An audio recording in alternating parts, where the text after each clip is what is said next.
Friends, I like to dwell in the first reading and the gospel reading today. The first reading is from the first book of Kings. We see Elijah asked by God to go out on the mountain and stand there. What does he see there? Well, he sees a strong wind flowing from one side to the other. And then afterwards there's fire there on the mountain. And then there is earthquake. And in all this he doesn't see God. But he kept his ears tuned to that tiny voice of God. In all these he hears the tiny voice of God. And therefore you see, my dear brothers and sisters, in our busy life, we are supposed to become an army of Elijah to hear that tiny voice of God, the tiny voice in our life. We are caught up in this secular world with all its politics, money, finance, family problems, children problems, and the noises of the secular world engulfs us. But keep your ear tuned to that tiny voice of the Lord. Well, I like to tell you, I'm from a very big family. And a big family, a lively family, a family of so many children. We have so much of fun. We have so much of noise at home. We have so much of bullying, teasing, worrying each other, fighting, crying. And in all this, I heard that tiny voice of the Lord calling me to do something different from others. And therefore, you see, among all the 12 children, I am the one who was chosen to be a priest. Maybe I heard that tiny voice of the Lord calling. In whatever you are, hear that tiny voice of the Lord. And that will really help you to move forward in your life. Now let us look at Peter in the gospel. Peter now, he wants to do the impossible. And I'm sure many of us also love to do the impossible. Even though it is not within our reach, we want to do the impossible. Even though it is not possible, we ask for the impossible every time. Well, my dear friends, my childhood was with all the railway sound. And I used to live very close to the tracks. And I used to see the goods train being pulled and the engine pulling all those huge wagons, so many wagons at a time. And it used to start. And the engine used to sound, and we used to make phrases out of that sound of the engine. Like when it starts, come, go, come, go. And one of such phrases which I remember now. I used to start when that engine starts.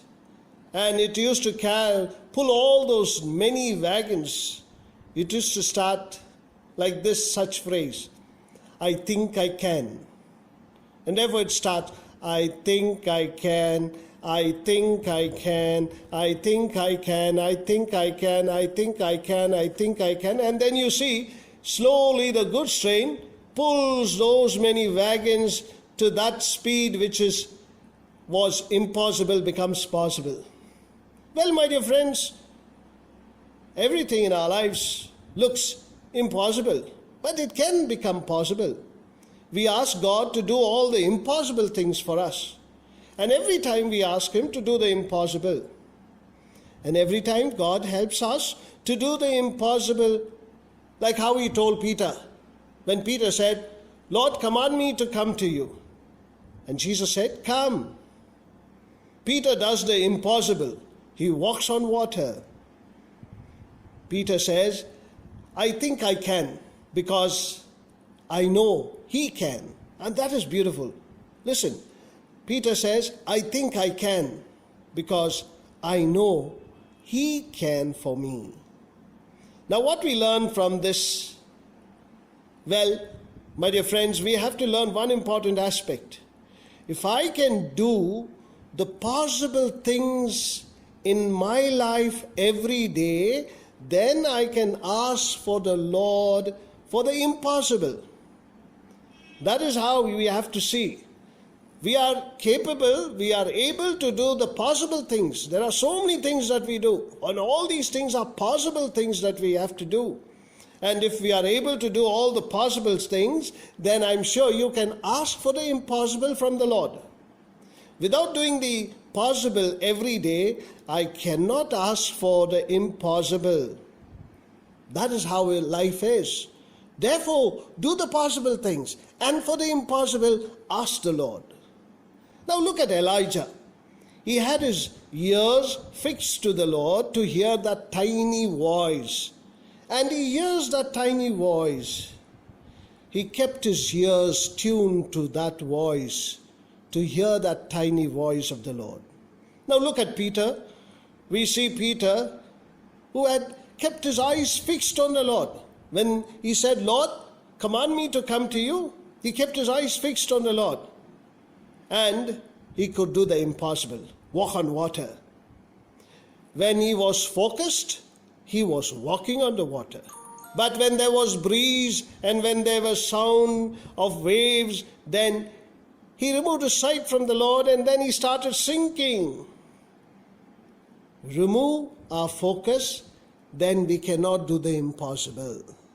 Therefore, we learn from today's gospel and the first reading that we have to be focused in life.